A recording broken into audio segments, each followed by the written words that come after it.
LA is an imperfect paradise. We have highs that seem higher than anywhere else in the world, but we know there's some people that are left behind. Yes. These issues exist right in front of us. They live on the fringes or end up in jail or end up on the streets. They're not waking up to fail.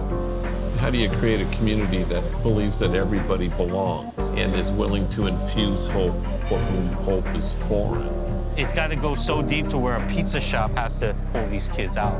Here's a business, here's a purpose. That's important. I wish that we can expose kids to cooking. Cooking can save so many people's lives. We live in a society where it's like, if you're not successful, there's something that's wrong with you. When maybe the model's broken. You have to go to the margins. You have to care and invest with those that no one else wants to work with. We all got to chip in somehow, somewhere. I'm a street cook. Even before I was a street cook, I was a street person. I'm out there doing things whether it's approved or not. My whole existence in this world is to nourish and feed people. I want this show to be about the power of us as humans to come together again. Let's not make assumptions. Let's not make stereotypes. And from there, we can start to talk about these things and maybe understand each other. Whether your beliefs differ from mine, we're breaking bread.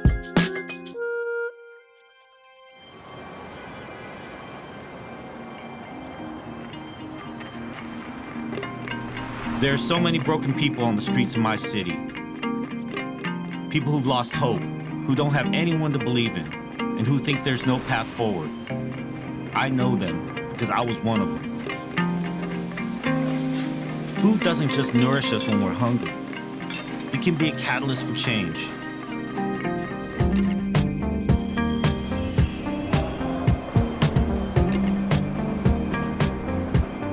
There's some amazing people out there that see the power of food in the same way I do. At the edge of downtown LA, there's a bakery called Homeboy. It goes against pretty much any business plan someone would write.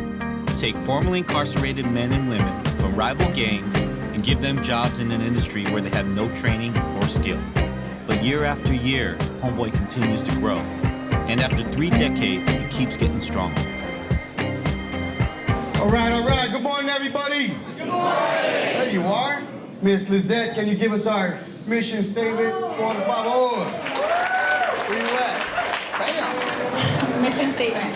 Homeboy Industries provides hope, training, and support to formerly gang-involved and previously incarcerated men and women, allowing them to redirect their lives and become contributing members of our community. Bam. Thank you very much.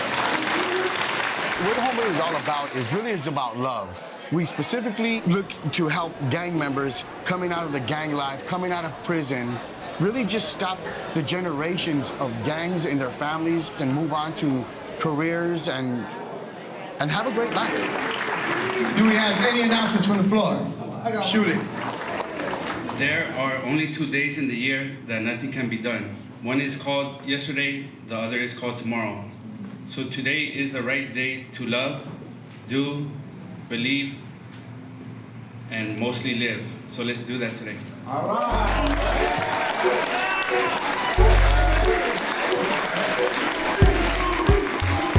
The man behind the scene of Homeboy Industries is Father Greg Boyle. He started a job training program in 1988 out of a small mission in Boyle Heights. We're talking 1980s LA, then known as the gang capital of the world. And Father Boyle's parish was right at the center. In order to understand the impact he's made, you gotta understand what drove him to make that change. Where did the idea come from for Homeboy? Well, I was pastor for 6 years in a very poor community with 8 gangs. Yeah. Highest concentration of gang activity in the world was my parish in those years. I started burying kids in 1988. I've buried 222 since then. Did you see the architecture of the program? No, nobody ever sees any of this because all these things evolve, and you back your way into things. So we invented these crews, maintenance crew, landscaping crew to build our child care center. All crews were made up of the 8 gangs who were enemies fighting with each other. So my thing was with strategically hired gang members. They had a reason to get up in the morning and a reason not to gangbang the night before. That was my theory. Did Homeboy go through any challenges throughout the 90s? Oh my God. Yeah. The first 10 years were death threats, bomb threats, and hate mail. Really? Because we were helping gang members. And then something turned.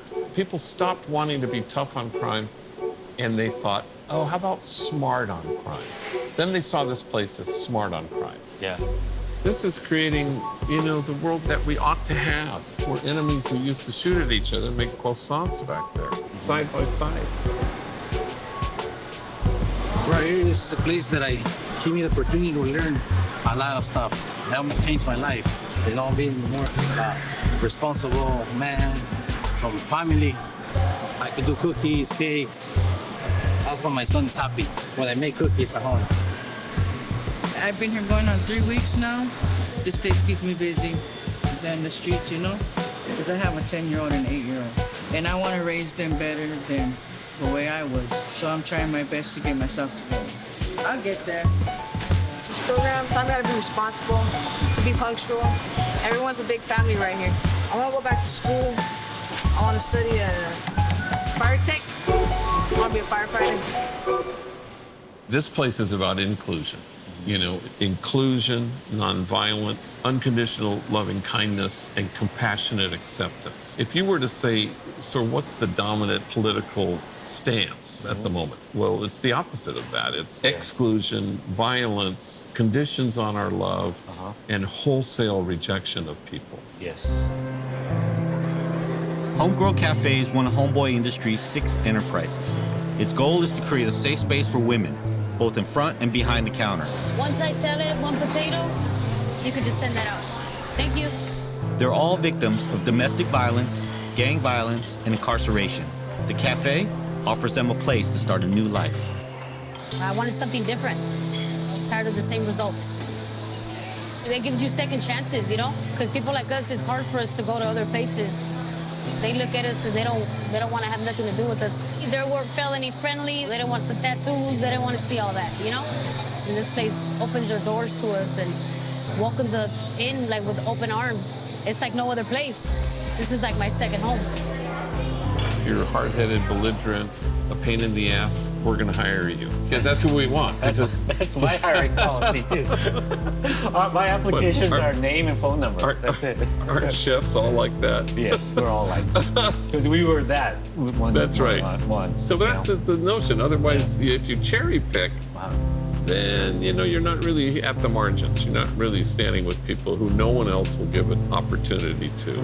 You know, Homeboy wants to be what it feels the world is ultimately called to become, which is a community of kinship. But how can we sway that in a society that kind of pumps up greed and competition and winning?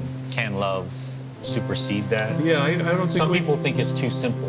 You know, that's if people think winning is sort of the goal. Yeah. But if loving is the goal, then all of a sudden you're chipping away at something, you know, Yeah, the moral arc of the universe. It's beautiful. Once people do that and step away from judgment, then it's a whole new ballgame. Getting to see Homeboy and Homegirl was inspiring, but there's still massive problems that they can't solve alone. They need to be addressed at a bigger level. I asked Mayor Eric Garcetti to sit down for lunch to talk about how the city is tackling homelessness, recidivism, and rehabilitating people on the margins. We're meeting on hallowed ground, Philippe's French Dip, one of LA's most iconic downtown restaurants, opened in 1908. It's a place close to my heart, where people from all walks of life sit across from each other and break bread. I'll have a beef dip with extra dip and iced tea. How old were you think when you came here first time? Probably really young, probably under 4, under 5. Wow. Yeah. Cuídate. Hi, thank you. Igualmente. So we're looking at these cracks within our system. It's like homelessness, hunger, criminalization, things you deal with on a daily basis. Is there a way for activism and government to come together to fill some of these cracks? It has to. Yeah. Government usually doesn't know what works well, and people who know what works well can never scale it up to everybody. Activists need government, government needs activists and innovators. But LA is an imperfect paradise. We have highs that seem higher than anywhere else in the world, but we don't think we're perfect. We know there's some people that are left behind. We struggle to see the people that we don't see because we're so spread out. Now we finally see homeless Angelinos because tents are cheaper and you can see them on the sidewalks. But it's been for decades that they've been there, but it was easy not to see them. the economy is so strong here in the city, you know, that there has to be some room to be able to take care of those that are on the fringe. That's exactly right. It's not that they want to be on the streets or that they aren't capable of re-entering, but because they've been on the fringe, you don't know where to jump on that car running by, you know, how to get back in. And then so it's easier to just kind of stay out. All this money we're wasting, you know, warehousing people in prison could go towards helping them turn their lives around. They probably come from traumatized backgrounds. They come from environments where somebody said this is the way, and their personal decisions. And so the saddest thing for me and why I think a lot of tents are up and people are still addicted to different drugs or alcohol is the day or two that they come out, there's really nobody there to greet them. We don't run the jails, it's the county, but as often as we can, we'll try to catch people. You know, Caltrans, you always see guys cleaning up the freeway, and they're usually on parole, probation, whatever. We said, why not make those permanent jobs? With benefits, with healthcare. And we hired 500 people that came out of prison and jail who now have full-time jobs, a line on their resume. And in California, you have a 65% chance of going back to prison if you've been in prison. And with this program, only 7 people, so 1.3% recidivism rate in a state that it's 2/3 chance you're going back. So we know it works. I'm wondering if a city like ours, LA, where those of us that do have a little bit or have a job, where we could be a model where there is a civic kind of unity, where we pay it forward a little bit, kind of like put our hands in the middle of the pile and say, you know, I'll take on a little responsibility. Or it's like affordable housing. We build affordable housing, and it's lower rents because we put a subsidy up front. We want to do that with certain businesses so that we can maintain in certain neighborhoods or certain nonprofits are able to train people who come out of prison and can get a job. This city doesn't care where you've been, it just kind of cares where you want to go. I know this has been important in your life. It's a city of second chances. And sometimes third and fourth and fifth. I'm on my third. Maybe fourth. Father Boyle and Homeboy Industries changed the game for how we think about the formerly incarcerated. But there's a real gap when it comes to supporting youth at risk before they get caught up in the prison industrial complex. And there's a pizza shop in the valley that's trying to fill that gap. Mar Diego isn't just serving lunch. With her restaurant Dough Girl, Mar's on a mission to give young people the chance they never had.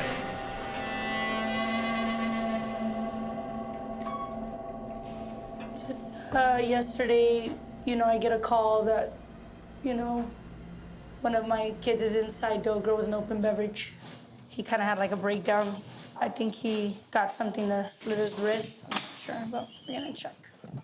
Maybe like right here, yeah.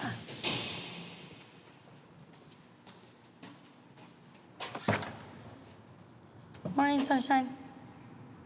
Tuki. All right, we're gonna have to figure this out to get you a little stronger today. You hungry? Okay. We gotta get Dough Girl open, but I wanna make sure that you are good. You wanna lay back down and I'll bring you some water? And I love you, Duke. I'll be right back. He doesn't look healthy, that's for sure. Jesus. His mother is actually doing a prison sentence, and I was in the same prison as she was at the same time. You know, I have her baby, and I'm sure she would appreciate it, you know what I mean? Some leave us, some come back, some come over because they can't go home because their parents are fighting or their dad beat up the mom again. Okay, so we're gonna go in here slow. I see all their backpacks and they throw things around. J-Boy, let's get up. E-Man, Coca, we're gonna get ready to go. I went and checked on Duke, and yeah, it doesn't look good. J-Boy, let's get up. J-Boy. You don't got 5 minutes, you got now. We gotta go. Yeah, we got this apartment. We didn't have any furniture, things. We're kind of like just all laying on the floor for the first few months. It was like camping out, like they usually would do, but indoors. But where they can have to rest their head and know that they're safe. I don't have a system. I just know that compassion is like the big deal here. All right, let's go. And I see it's a need. It's a need that everyone wants to feel love and have a place of their own. Most of us go about our days trying to make ends meet and just put food on the table. But the idea of doing something for others is secondary. All right, let's get popping. Want to hit those lights, guy, please? Mar's own story is so raw, and yet she's making a big difference in the lives of others. It's inspiring to imagine what the world would be like if everyone took a page out of her book. We'll see you soon. Okay. Hi, welcome. Hey. How you doing? Welcome. Hi, I'm Roy. Welcome to the... What's up, what's up? I'm Mark. Hey, I'm Roy. Pleasure. We got a lot to talk about, Roy. We can go on for days. So where'd the idea of Dough Girl come from? My story is that I'm just a kid that grew up in Pacoima Projects, right here in San Fernando Valley. Yeah. So instead of college, I learned how to sell drugs. Then I took that, ran with it. Nice. 22, Nice. running LA. That was a different type of Dough Girl. That was a different type of dough girl. That's why it comes together. I go from all of that to catching a case. So then I'm incarcerated. I'm in a state penitentiary for some time. In prison, they put me in the kitchen to feed 40,000 women. Like, that was off the bat my job. I never did a kitchen, never cut nothing. That was just like, you're going there. And I'm just cutting and starting to feel like the butterflies, like something opened up. That was like my food moment, right? Got out of prison with nothing. Boom, I get culinary school. First few weeks, I stage at Wolfgang Puck Catering. You're starting to become a real cook. Right. And then how did this happen? Every time I came back, it sounded bad, like I'm the drug dealer here in the Valley. So I was like, what can I do to create, to give back? The biggest thing was the youth was eating food that was processed. So we're gonna go in and open a restaurant that has great food. That's how it started, and then it evolved with having the kids here from the high school that's getting into trouble, from drug addiction to living on the streets, not being able to be who you are gender-wise, to having challenges mentally. It's a place where we give people the opportunity to be who they are. That's important. And not give them 1 or 2 chances. We'll give them multiple so it works. You know, what people don't understand is that one moment where someone reaches their hand out, especially in kitchens, say, I don't care what you've been through, just come in. Right. Your whole life can change. If you just approach them and say, hey, I need something, I need work, I'm hungry, every chef is gonna be like, get in, you know? Every chef. I want to teach them that they're hustlers and they can earn it. Yeah. You know? Hi, welcome to Dough Girl. Hey, welcome. I'm already working here. Already we're here.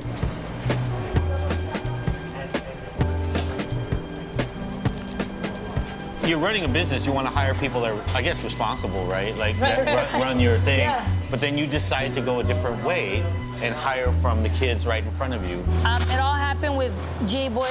He's living on the street. He has an addiction. I was everywhere. Currently, at the time, in like an apartment building stairwell. It was warm, it was winter. I didn't have any money or anything. So I just said, like, I don't have money and I don't want to stress you guys to make me something, but can I just make it myself? And she said, yeah. And I looked at her and then I asked her if she was hiring. Jay slept in that corner over there to the left for 6 months. So he would get up, open the ovens. I'd catch him dancing at night, cleaning. You know what I mean? That's amazing. It was just like, it brought it to him. It wasn't about me anymore. It wasn't about the hustle. It was more about the purpose of changing one's life. So the reaction to him coming from the streets, coming into the kitchen, and me saying yes was like, boom. And that's Coca right there. Before here, I was just going through some struggles. So I was trying to like learn how to get back up from like the drugs I used to do. The streets not somewhere to be at night. But Dough Girl saved my life. Here I am now. I want to feed them hope because I am them. They were me. I don't look at a kid that's strung out and be like, oh, well, let me ignore him. Because if you want to give love, you have to listen and care, right? Because it all starts with a connection. How else are we going to be able to change lives if we're constantly pushing them out? Where were you kind of at before Mar brought you in here? Like Rock bottom. Rock bottom. Homeless, on drugs, at the verge of giving up on myself. What you guys are doing now, this is gonna be with you the rest of your life. That's the one great thing about cooking. There's so much like fun road ahead of you. It's eternal, it really is. Not only is it a source of money, but it's also a source of power. It helped me build my self-esteem. It helped me care about myself. Each pizza I make and every customer's face I see when they do get a work of art, it's what I make pizzas for. Look at that spin. People giving an effort for another person without asking for something in return, and that's what I've learned at Dough Girl. I'm able to put my effort in for something, and I really do not expect anything in return. I just want others to feel what I feel, and that's feel needed, feel somewhat accomplished, and feel that you're doing something for yourself and for others. There's something about cooking, about a kitchen that it's like a gang, to be honest. You know, in many ways where You just gotta show up and prove yourself and That's what it be is. loyal. Yeah. So I'm trying to reinforce that, and I'm using this as a tool. Yeah. Because we all started like this. So let's get the dough. Okay. Let's go over here. Yeah. Just put it straight on that Right so that on here. people could see us making it. Yeah. Oh, that's nice. Yeah. Why is it important for a place like this? Like, maybe some people may Yeah. think like, you know, oh, just everyone's got it hard in life. Yeah, like, no, for why- sure. We've had local places here, like the apartment complex, or even the high school at one point was like, we need to get rid of Dough Girl. You know, it's negative. She allows kids to be on drugs at her location. But you know, drug addiction is not like a light switch. You can't turn it on and turn it off. The compassion needs to be where you give them time. You have to have patience. There was a period of my life where I spent a lot of time on the streets. You know, I had a home to go to, but I just couldn't be there. You needed a And Dough Girl. I needed a Dough Girl at that time, and that Dough Girl wasn't there. Since you've been open, have you ever lost some kids? Like, Yeah. as far as like... Well, that they died, yeah. Died or on they drugs. died. Yeah. Yes. Yes. A lot of people have these services for youth. They use one system for everyone, but everyone is individually their own person and they got their own thing going. So we can't apply one thing to everyone. We can wish for that, but that's not reality. And a small place like Dough Girl, it makes a difference. Right. Even if it's 10 kids' lives, but those 10 kids will become 30 kids, will become 100 kids. Even if it's one kid. One kid. It's I did it. It's Coca and Jay. It's Coca, Jay, C-Man. I did it. I did it. The craziest thing about Dough Girl isn't the support she's giving to these young people, but that she's making one of the best pies in town, worthy of being at the top of every best of list in LA. Tell me about how you first found this place. Well, you know what happens when you live in a neighborhood and you drive by day after day and then you see a new place pop up? Like all of a sudden, the sign Dough Girl. Okay. And I'm like, wait a minute, that wasn't there yesterday.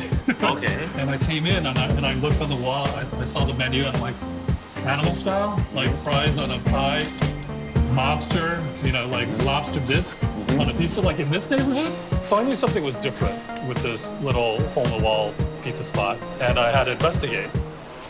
If she didn't have a mission and it was just a Oh, it'd pizza still be place, a great do you pizza. think you would have still wrote about Yeah, it? oh yeah, absolutely. After one bite, you know, regardless of her purpose-driven, you know, restaurant, this was gonna be on the list. In order to be competitive, you have to offer this kind of thing in this day and age, as you know, as a restaurateur. But how do you do that and make a profit and help your mission? That's a tall order. Hard enough to run a restaurant. It's hard enough to run a restaurant. We need the consumers to chip in on it. If you're willing to go to a high-end restaurant, you're expecting to pay more for that meal because you're getting elevated food, better ingredients, the chef's background. We could kind of redirect that for the purpose-driven restaurant. Add value to the things. It's Yeah. basically adding value. That's a great point, Eddie. The added value would be the community Yeah. would benefit. It's worth a shot. Everybody loves a good story and a happy ending. To be able to go to every hood and see a Dough Girl and see what Dough Girl's doing here in Lake Balboa and walk into every city and see that it was possible.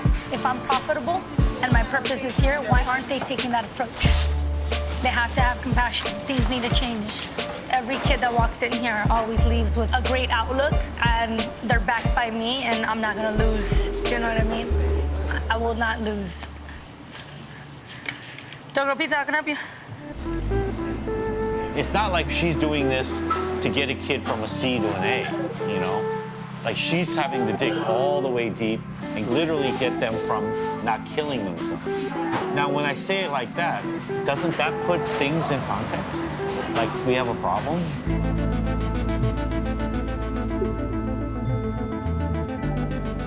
You're not made if you don't take it back home. On a straight ahead here, that was a playground where every time I woke up in the morning, there was always like shells, like gun shells, and it smelled like gun smoke. Gang banging in the 80s was real. It was like the golden era. It shaped me who I am.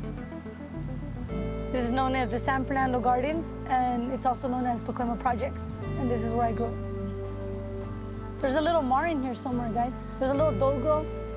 There's a young child with dreams of becoming something. I just want to make sure to be that person that tell them they can do it. And not only tell them, but walk them through it. It still looks the same after so many years, which is why Dough Girl's gonna come and change it. I really see great things for this place. There's a lot of potential. I was looking in here to Dough Girl number 2. I would see like this spot here. The vision is to have it as closest to the projects as possible so that I can deliver pizza to their door. Basically channel the youth and the problems they are having through food, through good quality food. It's gonna happen.